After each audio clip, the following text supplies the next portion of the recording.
Good morning students. Now we are going to start a new chapter which is equality. Political theory book है, political theory chapter 3rd. The name of chapter is equality. Students, in last video or in last chapter we have discussed about freedom or liberty, and we have discussed about the need of freedom and the right to self expression or freedom of expression. हम लोगों ने pro and cons दोनों की बातें की थी. I hope आपको वो चैप्टर समझ में आया होगा. डाउट हो तो कॉल करना. आज हम लोग स्टार्ट करने जा रहे हैं new chapter. Here you can see the table of content. इस पूरे चैप्टर में आप क्या क्या पढ़ेंगे उसके बारे में मैंने ब्रीफली यहाँ मेंशन किया है और हम इसको बाद में कंटिन्यू करेंगे one by one. First of all we will see the meaning and the political ideals. मतलब इक्वालिटी का मीनिंग क्या है और इसके पॉलिटिकल आइडियल क्या हैं. पॉलिटिकल आइडियल का मतलब बच्चों ये होता है कि आखिर पॉलिटिक्स में या फिर हमारी सोसाइटी में इक्वालिटी की रिक्वायरमेंट या फिर डिमांड क्यों की गई है.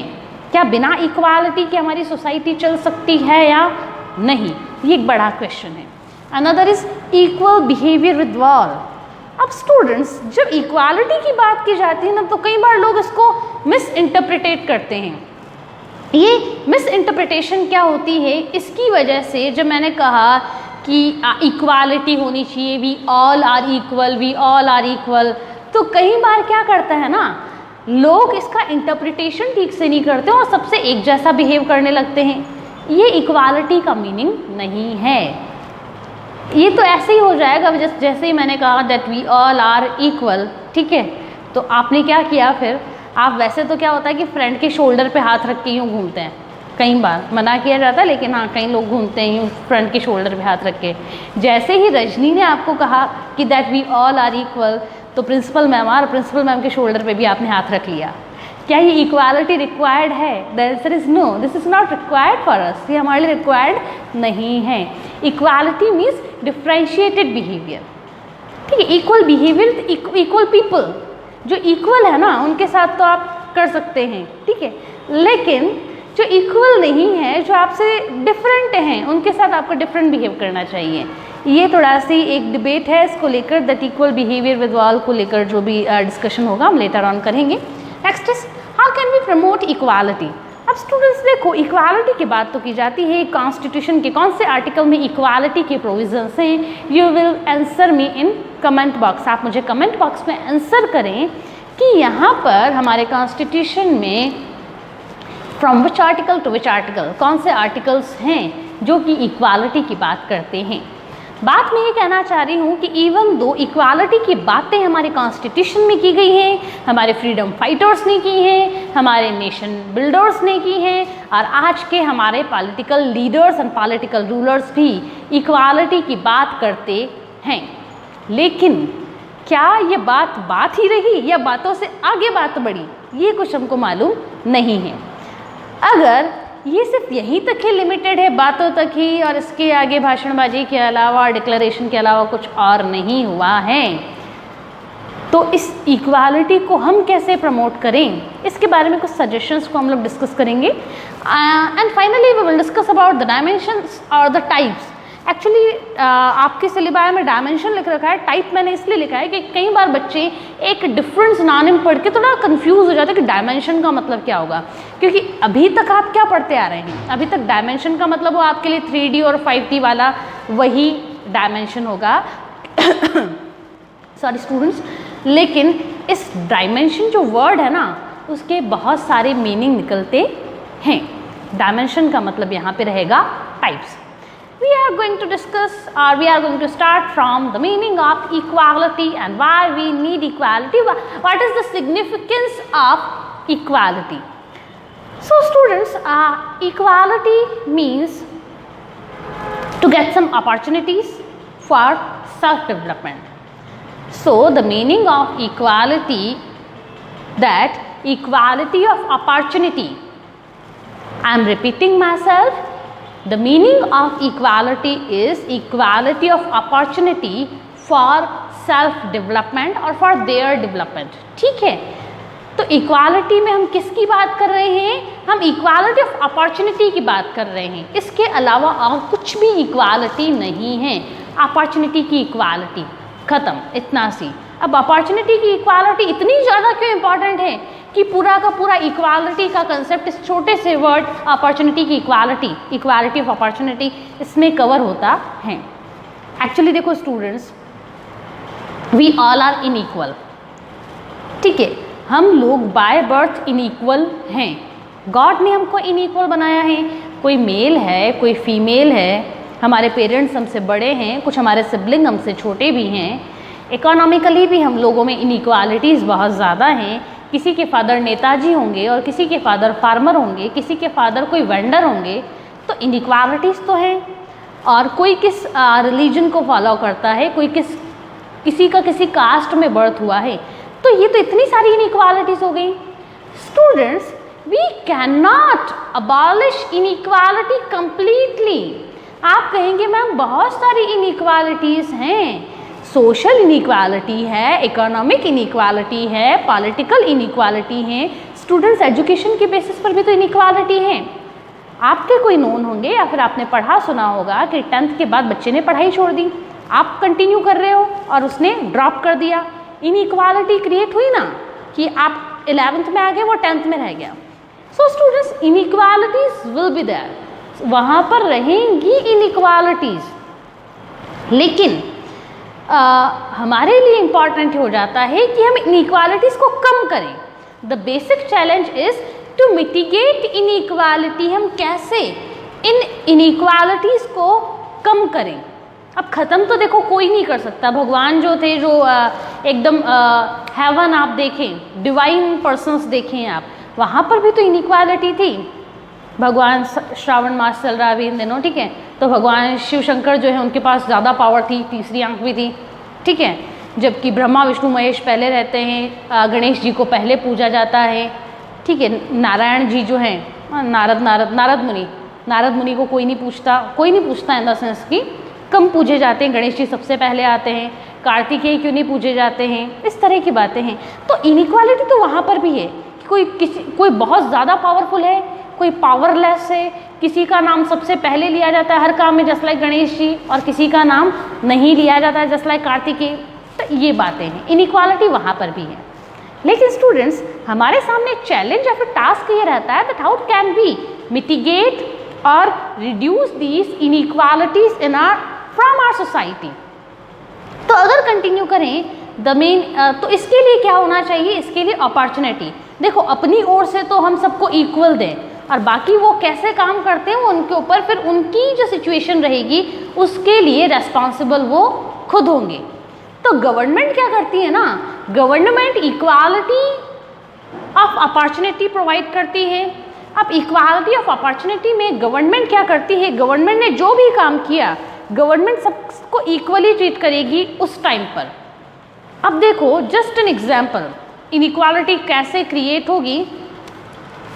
देयर आर 5 पुअर्स, ठीक है, 5 पुअर्स आर देयर। और रजनी जो है उसको कुछ डिस्ट्रीब्यूट करना है, तो मेरे लिए 5 पुअर्स से रजनी को डिस्ट्रीब्यूट करना है, तो रजनी क्या करेगी? रजनी इन सबको इक्वालिटी ऑफ अपॉर्चुनिटी प्रोवाइड करेगी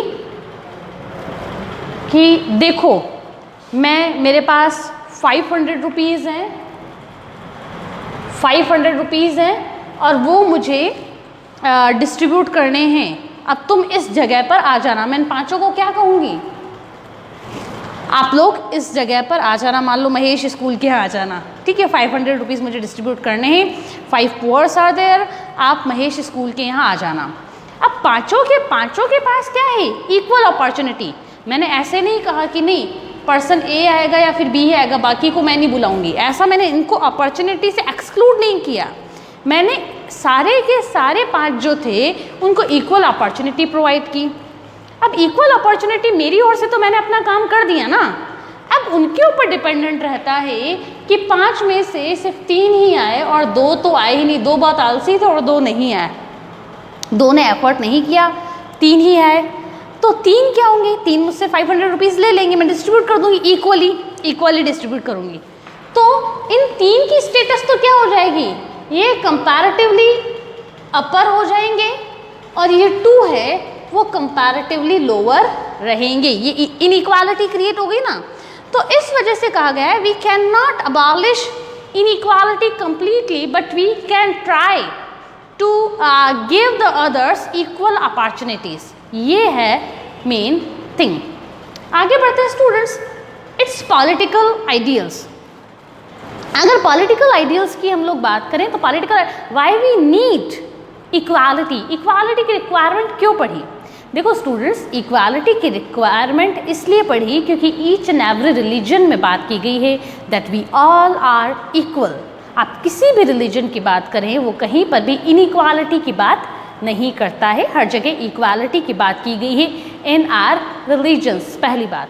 और जब इक्वालिटी होती है तो equality is mandatory for a dignified life. एक डिग्निफाइड लाइफ के लिए, डिग्निफाइड का मतलब रिस्पेक्टफुल लाइफ के लिए इक्वालिटी होना बहुत ज़्यादा ज़रूरी है।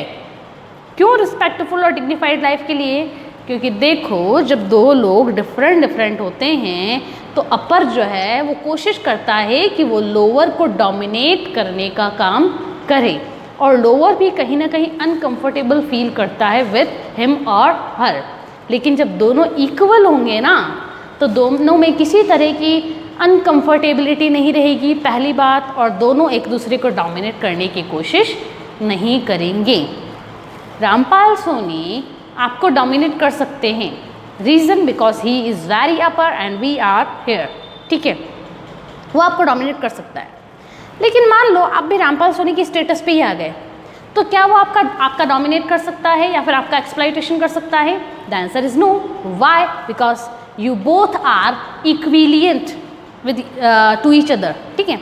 तो इस वजह से एक पॉलिटिकल आइडियल, एक डिग्निफाइड लाइफ के लिए रिलीजन को फॉलो करें तो उसके हिसाब से भी इक्वालिटी की बात की गई है in each and every religion of the earth, ठीक है। आगे हम लोग डिस्कस करने जा रहे हैं equal behaviour with all. As I told you earlier, जब कभी बात होती है इक्वालिटी की तो हम लोग समझ लेते हैं कि हमको सबके साथ इक्वल बिहेव करना चाहिए। इज़ इट राइट और रॉन्ग? स्टूडेंट, अगर सबके साथ इक्वल बिहेव कर रहे हैं तो यही इक्वालिटी को मेंटेन नहीं करता है। रीज़न क्या है वो हम लोग डिस्कस कर रहे हैं। देखो, इक्वल बिहेवियर कैसे इक्वालिटी को प्रमोट नहीं कर सकता है उसके बारे में आप समझें। हम देखने की कोशिश करें यहाँ पे, ये एक रेस ग्राउंड है जहाँ पे रेस होनी है। एक तो उसेन बोल्ट हैं, ठीक है, ये पर्सन उसेन बोल्ट हैं। उसेन बोल्ट के बारे में आपने पढ़ा होगा, बहुत अच्छे ही रेसिंग करते हैं, ठीक है, रनर बहुत अच्छे हैं। और एक पर्सन जो है मान लो वो डिसेबल है, उसके पैर नहीं हैं। क्या दोनों के साथ इक्वल ट्रीटमेंट करके, दोनों को इक्वल ट्रीटमेंट प्रोवाइड करके हम लोग दोनों को एक साथ लड़ा के इक्वालिटी, दोनों को एक साथ दौड़ा के क्या हम इक्वालिटी को प्रमोट कर सकते हैं? बिल्कुल नहीं। अब देखो, उसेन बोल्ट जो बहुत अच्छे रनर हैं और एक पर्सन जो डिसेबल है, उन दोनों को एक साथ एक ही लाइन से रनिंग करवा के हम कहाँ की इक्वालिटी एस्टैब्लिश करेंगे? उसेन बोल्ट 2 मिनट में जीत जाएगा जबकि ये पीछे रह जाएंगे, ठीक है। इक्वालिटी कब एस्टैब्लिश होगी? इक्वालिटी तब एस्टैब्लिश होगी जब मैं डिफरेंट लोगों के साथ डिफरेंट बिहेव करूं। डिफरेंट लोगों के साथ डिफरेंट बिहेव का मतलब है कि जो बिल्कुल फिजिकली फिट हैं, ठीक है, फिजिकली फिट हैं, उसेन बोल्ट जितनी कैपेसिटी रखते हैं, उनके लिए एक अलग रेस ग्राउंड हो, ठीक है, उनके लिए अलग रेस ग्राउंड होगा। और जो डिसेबल है, ठीक है, उनके लिए एक सेपरेट रेस ग्राउंड हो। यही तो रीज़न है कि ओलंपिक्स अगर आप जो भी कुछ होते हैं गेम्स, वो 2 टाइप्स के गेम होते हैं। एक तो नॉर्मल, ठीक है, जो जिसमें कि फिजिकली फिट पर्सन्स आते हैं। दूसरे पैरालंपिक होते हैं। ओलंपिक के साथ क्या होते हैं? दूसरे पैरालंपिक। पैरालंपिक किसके लिए होते हैं? पैरालंपिक फिजिकली डिसेबल लोगों के लिए होते हैं। क्योंकि अब यहाँ पे तो इक्वालिटी में मेंटेन करना पॉसिबल है कि यहाँ पे जितने भी फिजिकल डिसेबल पर्सन हैं उनको हम यहाँ से लड़ा लें, दौड़ा दें, मतलब ठीक है, उनकी रनिंग यहाँ से स्टार्ट करवा दें। लेकिन वहाँ पे अगर हम दोनों के बीच में करवाएं, एक जगह उसेन बोल्ट एक जगह ये, तो क्या इक्वालिटी मेंटेन होती?